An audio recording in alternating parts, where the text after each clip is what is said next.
Hello बच्चों, मैं ओमवीर जिंदा और हम लोग रिफ्रैक्शन पढ़ा करते हैं। बच्चों आज हम लोग रिफ्रैक्शन में जो टॉपिक पढ़ने जा रहे हैं वो है रिवर्सिबिलिटी, प्रिंसिपल ऑफ रिवर्सिबिलिटी। बच्चों प्रिंसिपल ऑफ रिवर्सिबिलिटी स्टार्ट करने से पहले मैं आपको इन्फॉर्म कर दूं कि हमने रिफ्लेक्शन पूरा पढ़ लिया था। रिफ्रैक्शन का एक लेक्चर हमने स्टडी किया था कि रिफ्रैक्शन क्या होता है, रिफ्रैक्टिव इंडेक्स क्या होता है, लाइट कब नॉर्मल की तरफ बेंड होती है, कब नॉर्मल से दूर बेंड होती है, रिफ्रैक्शन की वजह क्या होती है, सारी की सारी चीजें हमने सीखी थी। आज रिवर्सिबिलिटी स्टार्ट कर रहे हैं हम लोग। मान लीजिएगा मैं आपसे कहता हूं कि हमारे पास ये एक दो मीडियम का सेट है, दो मीडियम का जोड़ा है, यानी कि ये हमारे पास एक इंटरफेस है। इंटरफेस क्या होता है? इंटरफेस वो लाइन होती है जो मीडियम को डिवाइड करती है, इंटरफेस है। That is medium 1, say it's rarer medium, that is medium 2, जिसको हमने बोला एक डेंसर मीडियम है। राइट आपको मालूम है ना कि रिफ्रैक्शन की वजह होती है स्पीड का चेंज होना लाइट का। तब लाइट एक मीडियम से दूसरे मीडियम में जाए तो उसकी अगर स्पीड चेंज हो जाती है तो हम कहते हैं कि रिफ्रैक्शन हो गया, लाइट रे मुड़ गई, बेंड हो गई। और वहीं पर एक क्वांटिटी आई थी रिफ्रैक्टिव इंडेक्स, उसकी भी चर्चा हम करने वाले हैं और हमने पढ़ा भी रिफ्रैक्टिव इंडेक्स के बारे में। क्या होता है रिफ्रैक्टिव इंडेक्स? रिफ्रैक्टिव इंडेक्स होता है mu is equal to sine i by sine r. बच्चों इनसे रिलेटेड रिफ्रैक्टिव इंडेक्स रिलेटेड मैं आपको क्वेश्चंस भी आज बताने वाला हूं। फिर हमने पढ़ा साइन आर, फिर हमने पढ़ा that is equal to c by v, है ना। कहने वाले लोग ऐसा भी कहते हैं कि अगर वेवलेंथ की टर्म्स में बात करें तो लैम्बडा ऑफ वैक्यूम या lambda of medium 1 upon lambda of medium 2, lambda of light in medium 1 and 2, ये फॉर्मूला होता है रिफ्रैक्टिव इंडेक्स का। ये किस किस चीज पर डिपेंड करता है रिफ्रैक्टिव इंडेक्स? तो रिफ्रैक्टिव इंडेक्स डिपेंड करता है वेवलेंथ, ये देखो यहां पे रहा। रिफ्रैक्टिव इंडेक्स डिपेंड करता है टेम्परेचर ऑफ मीडियम, उस पर भी डिपेंड करता है क्योंकि वहां पर पार्टिकल्स का जो बेसिकली उसका नेचर है वो बदल जाता है। ये डिपेंड करता है सराउंडिंग पर कि सराउंडिंग क्या है, चारों तरफ के मीडियम क्या है, बेसिकली मीडियम पर डिपेंड करता है रिफ्रैक्टिव इंडेक्स। तो ये डिपेंडेंस भी होगी। बच्चों ध्यान से पेपर में सवाल आ सकता है, refractive index factor on which refractive index depends. तो आप वहां पे क्या लिखोगे? मीडियम पर, सराउंडिंग पर, टेम्परेचर पर, वेवलेंथ पर, इन सब क्वांटिटीज पर डिपेंड करता है रिफ्रैक्टिव इंडेक्स। रिवर्सिबिलिटी की बात मैं कर रहा था आपसे। तो यहां से तब एक लाइट रे आके इंसिडेंट होती है, ये एक लाइट रे इंसिडेंट हुई यहां पर, जिसने इस नॉर्मल के साथ, दैट इज नॉर्मल, इस नॉर्मल के साथ जो एंगल बनाया, that angle of incident is I. Light रे सीधा जाना चाहती थी लेकिन लाइट रे नॉर्मल की तरफ बेंड हो गई। क्यों? क्योंकि सामने डेंसर मीडियम था। अब आप मुझे ये वाला क्वेश्चन भी कर सकते हैं वैसे तो कि सर ये नॉर्मल की तरफ बेंड क्यों हुई, प्रूफ दैट। इसको आप हमें प्रूव करके दिखा दें कि नॉर्मल की तरफ बेंड क्यों हुई है, ये आई ये आर। अच्छा इसकी बात अगर हम करें तो हमें मालूम है कि अगर ये एयर मीडियम है, मान लीजिए ये आपका ग्लास मीडियम है ना, मैं ऐसा कह लेता हूं क्योंकि रेयर मीडियम और डेंसर मीडियम है। तो किस में स्पीड ज्यादा होगी? तो V1 में स्पीड ज्यादा होगी V2 से, कह सकते हैं। उसके बाद अगर मैं ये वाली बात बोल रहा हूं तो यहां इसका मतलब क्या हुआ कि यहां पर जो साइन आई है वो ज्यादा होगा साइन आर से, और साइन आई अगर आर से ज्यादा होगा इसका मतलब साइन के केस में आई ज्यादा होगा आर से, और अगर आई ज्यादा होगा आर से तो इसका मतलब क्या हुआ? नॉर्मल की तरफ बेंड होना पड़ेगा उसको। ये एक्सप्लेनेशन आप दे सकते हैं। ये वाला क्वेश्चन भी हो सकता है आपसे वो पूछ सकता है कि बताइए एयर टू ग्लास मीडियम में लाइट रे टुवर्ड्स द नॉर्मल बेंड होती है, क्यों? आपको ये बात बतानी पड़ेगी। अब यहां से बात करता हूं कि लाइट रे ये इंसिडेंट हुई, यहां पे इधर आती है वो, और यहां पे हमने एक मिरर रख दिया, ये एक मिरर यहां पे रख दिया है जिससे वो नॉर्मल इंसिडेंट होता है, यानी कि 90 डिग्री पर आके टकराती है। तो अब क्या होगा? अब ये बाउंस बैक हो जाएगी। बाउंस बैक होने का मतलब क्या हुआ? वो यहां से ऐसे वापस इसी रास्ते को फॉलो करेगी। जैसे मैंने इसको कहा, मान लीजिए P, Q and R, electricity problem, wait,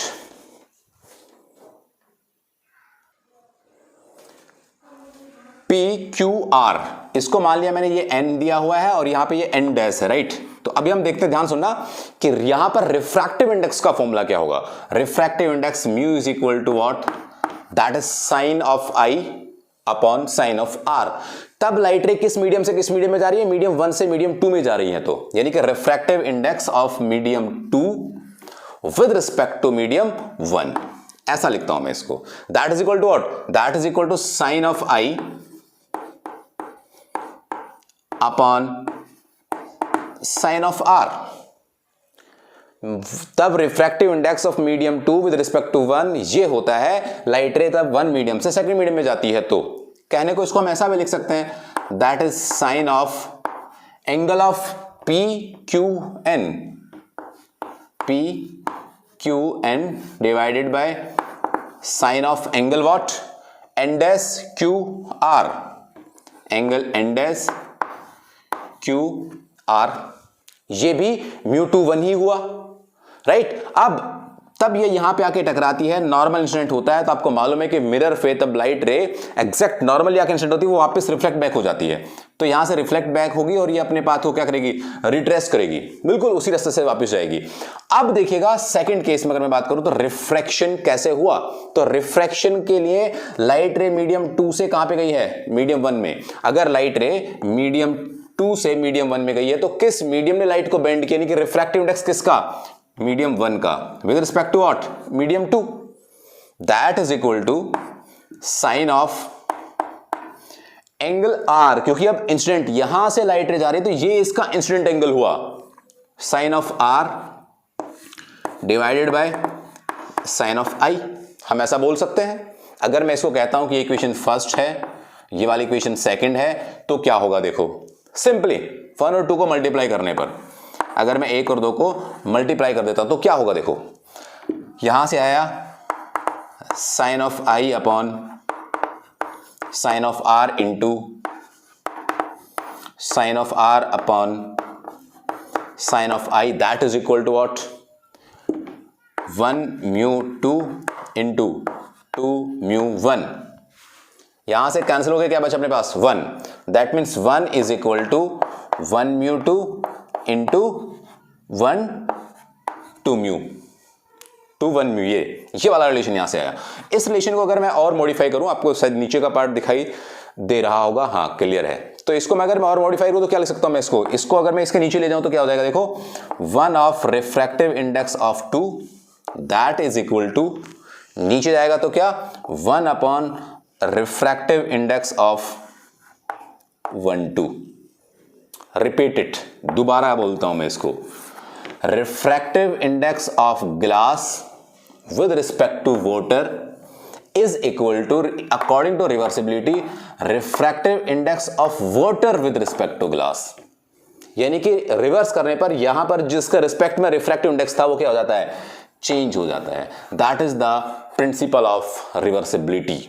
यानी कि अगर आपको मान लीजिए μ21 दिया हुआ है और आपको μ1 निकालना है तो आप इसका क्या कर देंगे, आप इसको उल्टा कर देंगे तो वो क्या हो जाएगा, μ12। यार अब तो आपको बात समझ आई होगी, that is the principle of reversibility. इसी को हम रिवर्सिबिलिटी के अकॉर्डिंग रिवर्सिबिलिटी का रूल कहते हैं, रिवर्सिबिलिटी का प्रिंसिपल कहते हैं। आप प्लीज इसको लिख लीजिएगा, फिर मैं इससे आगे की कहानी आपको समझाता हूं।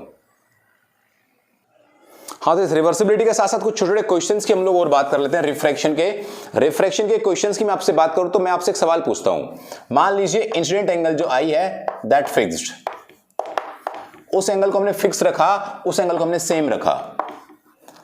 अब जो लाइट रे थी वो हमने 3 मीडियम्स में भेजी, मीडियम 1, मीडियम 2 एंड मीडियम 3। तब वो मीडियम 1 में जाती है तो उस टाइम पे जो एंगल ऑफ रिफ्रैक्शन था that is 15 degree, angle of refraction 15 degree in medium 1, 25 degree in medium 2 and 35 degree in medium 3, right. फिर उन्होंने पूछा, ये यहां पर फिर उन्होंने पूछा in which medium the speed of light is minimum, in which medium speed of light is minimum, किस मीडियम में स्पीड की लाइट कम होगी और क्यों होगी ये आपको बताना है। v की वैल्यू कहां पर कम होगी, यानी कि v1, v2 और v3 के बीच में क्या रिलेशन होगा, जरा आप एक बार खुद सोचिएगा, फिर मैं आपको बताता हूं कि मैंने जो रिफ्रैक्टिव इंडेक्स यानी कि अब तक का जो डेटा पढ़ाया है उस पे बेस्ड हम ये कैसे डिसाइड कर सकते हैं। चलिए मैं समझाता हूं, मैं स्टार्ट करूं। देखिए 2 तरीके इसके हो सकते हैं। पहला तरीका बता रहा हूं मैं आपको। पहला तरीका ये कि रिफ्रैक्टिव इंडेक्स का फॉर्मूला होता है mu is equal to sine i by sine r. तब कि आई उन्होंने क्या कर दिया है, फिक्स, एंगल आई को उन्होंने फिक्स या फिर सेम कर दिया हर कंडीशन में। That is equal to c by v, भाई यही तो सी बाय वी होगा यहां से, क्लियर है वाली बात। अच्छा, अब हमें निकालना है कि सेकंड मीडियम m1, m2 और m3 जो सेकंड मीडियम है उस सेकंड मीडियम में वेलोसिटी क्या होगी, यानी कि v की वैल्यू निकालनी। तो यहां से मैं v निकालूंगा तो क्या आएगा, that v is equal to what, sine r upon sine i into c। Right. तो यहां से जो कहानी बनी उसमें ये रिलेशन आया कि जो ये वेलोसिटी v है that is directly proportional to the sine of angle r, यानी कि velocity is directly proportional to the sine of angle r। अगर ये साइन ऑफ एंगल r है आपकी वेलोसिटी, तो यहां से क्लियर कट समझ आता है कि साइन की जो वैल्यू है वो क्या इंक्रीजिंग फंक्शन है ये, यानी कि साइन 0 0 आगे बढ़ोगे बढ़ते बढ़ते साइन 91, तो जितनी इस r की वैल्यू बढ़ेगी उतनी साइन r की वैल्यू बढ़ेगी, और जितनी साइन r की वैल्यू बढ़ेगी उतनी क्या होगा, इस v की वैल्यू इंक्रीज होगी। तो हम यहां पे क्या क्या पाएंगे कि जिसका एंगल बढ़ा उसकी वेलोसिटी भी बढ़ी। अगर 35 डिग्री है मीडियम 3 में तो यहां की वेलोसिटी v2 से बड़ी होगी, अगर v2 की बड़ी v1 से तो क्या ये, यानी कि ये एक रिलेशन सेट होता है एग्जैक्टली बिल्कुल ये वाला पार्ट। आपको ये बात जो मैंने यहां पे बताई है वो समझ आई होगी, क्योंकि यहां पर ध्यान देना, क्योंकि यहां पर वेलोसिटी 1 to 3 का रिलेशन पूछा था और वो रिलेशन ही हमने यहां पे एक्सप्लेन किया हुआ है। तो प्लीज इस तरह का क्वेश्चन अगर आपसे आता है तो आपको समझना है, सोचना है कि कैसे हम इसको डील करें। एक और मेथड भी इसका हम ले सकते हैं, ये भी बात अच्छी है। मैंने रिफ्रैक्टिव इंडेक्स का एक और बात बताई थी आपको। रिफ्रैक्टिव इंडेक्स बेसिकली क्या बताता है, बेंडिंग पावर। किसके बारे में बात करता है वो आपसे, वो बेंडिंग पावर की बात करता है। अगर वो बेंडिंग पावर की बात करता है बच्चों, तो अब क्या, इस बेंडिंग पावर से क्या, तो जिसका रिफ्रैक्टिव इंडेक्स ज्यादा, ये बात ध्यान से सुनना भाई, जिसका रिफ्रैक्टिव इंडेक्स ज्यादा वो उतनी ही ज्यादा बेंड होगी, वो उतनी ही ज्यादा बेंड होगी, यानी कि उसकी बेंडिंग भी ज्यादा। फिर से सुनना भाई, उसकी बेंडिंग भी ज्यादा, और जिसकी बेंडिंग ज्यादा उसका एंगल ऑफ रिफ्रैक्शन कम। कैसे कैसे कैसे, जिसकी बेंडिंग ज्यादा उसका रिफ्रैक्टिव यानी कि रिफ्रैक्शन एंगल कम। कैसे देखो, मान लीजिए यहां पर ये दो मीडियम का पेयर है, ये इनका नॉर्मल है, लाइट रे यहां से आई, लाइट रे सीधा जाना चाहती थी, लाइट रे थोड़ी सी बेंड हुई, तो इसका मतलब क्या हुआ, इसका रिफ्रैक्टिव इंडेक्स क्या है, कम है। तो उस केस में ये एंगल ऑफ रिफ्रैक्शन कैसा है, बहुत बड़ा है। अगर मैं इस रिफ्रैक्टिव इंडेक्स को इंक्रीज कर देता हूं तो लाइट जो यहां से आएगी वो क्या होगी, वो ज्यादा बेंड होगी, क्योंकि ज्यादा रिफ्रैक्टिव इंडेक्स तो ज्यादा बेंड। ये बात मैंने प्रूफ की थी तुम्हें कि रिफ्रैक्टिव इंडेक्स ज्यादा होगा तो वो बेंडिंग ऑफ लाइट को रिप्रेजेंट करता है, तो वहां पे बेंड लाइट भी ज्यादा होगी। तो यहां पर ये अगर ये ऐसे बेंडिंग हुई, बेंडिंग ज्यादा हुई तो रिफ्रैक्टिव इंडेक्स ज्यादा, और ये आर कैसा, कम। बेंडिंग ज्यादा तो आर कम। तो यहां से क्या रिलेशन आया कि जिसका आर कम है, जिसका आर कम है उसका क्या ज्यादा है, उसका म्यू ज्यादा है। जिसका आर कम है उसका म्यू ज्यादा है, और जिसका म्यू ज्यादा है तो mu is equal to what, that is c by v. कहने का मतलब क्या, जिसका म्यू ज्यादा उसका वी कम, और जिसका म्यू ज्यादा, फिर सुनना, उसका आर कम। तो आर जिसका कम होगा उसका म्यू ज्यादा होगा यहां से, और जिसका म्यू ज्यादा होगा उसकी वेलोसिटी कम होगी। यार क्या रिलेशन बना दिया ना, कि इसकी वजह से हम लोग वेलोसिटी के बारे में बात कर पा रहे हैं। इंटरमीडिएट कौन है अपना, रिफ्रैक्टिव इंडेक्स म्यू, तो दैट इज 15 डिग्री पर क्या होगा, इसकी वेलोसिटी कम होगी, 25 पे और ज्यादा, 35 पे सबसे ज्यादा। तो ये एक क्वेश्चन था जिसको मैंने दो तरीके से आपको एक्सप्लेन किया है। प्लीज आप इसे लिख लीजिएगा, समझिएगा अपनी नोटबुक में, स्क्रीनशॉट ले लीजिएगा, स्क्रीन पोज करके लिखिएगा, जो भी करें प्लीज जल्दी से करिएगा। फिर मैं आपको एक और क्वेश्चन सिखाता हूं। चलिए एक छोटी सी प्रॉब्लम डिस्कस करते हैं, छोटी सी इंफॉर्मेशन बेसिकली मैं आपको सिखाता हूं। अगर आपसे वो कहता है कि आप रिफ्रैक्टिव इंडेक्स ऑफ ग्लास निकाल के बताइए with respect to water, refractive index of glass with respect to water calculate करना है, और आपको गिवन इंफॉर्मेशन ये कि refractive index of glass is equal to 3/2। कहने का मतलब ये कि अगर वो केवल यहां पे जी लिखता है, ग्लास लिखता है, तो आप ये समझेंगे, अंडरस्टूड होगा कि वो किसके रिस्पेक्ट में बात कर रहा है, वो एयर या वैक्यूम के रिस्पेक्ट में बात कर रहा है। फिर कहता है कि refractive index of water with respect to air या जो भी, इट्स 4/3। देन पूछा उसने क्या कि refractive index of glass with respect to water कैसे निकालें। तो यहां पर ध्यान देना, ये बात बहुत इंपॉर्टेंट है, mu G W is equal to refractive index of glass divided by refractive index of water. तो यहां से रिफ्रैक्टिव इंडेक्स ग्लास क्या है विद रिस्पेक्ट टू एयर, तो आपको अंडरस्टूड होना चाहिए। तो that is 3/2 divided by 4/3, means उसका रिवर्स हो जाएगा, तो कितना आ गया ये, दैट इज इक्वल टू 9/8। ये आपका आंसर आया। यानी कि मैं बस आपको ये वाली बात बताना चाह रहा था कि ये वाले रिलेशन होते हैं अगर हमें ये रिलेशन दिया हुआ है, यानी कि ऐसा नहीं है कि ये अकेला दे रखा है, इसमें यानी कि इसमें बेसिकली जो डिस्टर्बेंस है या फिर जो इन्वॉल्वमेंट है वो किसका है, वाटर के रिफ्रैक्टिव इंडेक्स का भी है और ग्लास के रिफ्रैक्टिव इंडेक्स का भी है। रिवर्सिबिलिटी का कॉन्सेप्ट सीखा हम लोगों ने, रिवर्सिबिलिटी के कॉन्सेप्ट में सीखा कि किस तरह से हम उसको रिवर्स करके वैल्यूज निकाल लेते हैं डिफरेंट मीडियम्स के लिए, या फिर हम लोग कैसे चेंज कर सकते हैं इसकी वैल्यू को, अगर हमें वाटर का नहीं एयर का निकालना विद रिस्पेक्ट टू वाटर तो हम इसको रिवर्स कर देते हैं। ये पूरी कहानी मैंने आपको सिखाई बच्चों। नेक्स्ट लेक्चर में मैं आपको डिफरेंट टाइप के इंटरफेसेस, टाइप मतलब एक इंटरफेस से क्या होगा रिफ्रैक्शन, दो हुए पैरेलल में तो क्या होगा, इस तरह के ग्लास स्लैब वाले कंडीशन सिचुएशन में आपको सिखाने वाला हूं। अगले लेक्चर में हम वो बात सीखेंगे। तब तक आप प्लीज पढ़ते रहिएगा, खुश रहिएगा। नेक्स्ट वीडियो में फिर होगी मुलाकात। Thank you very much.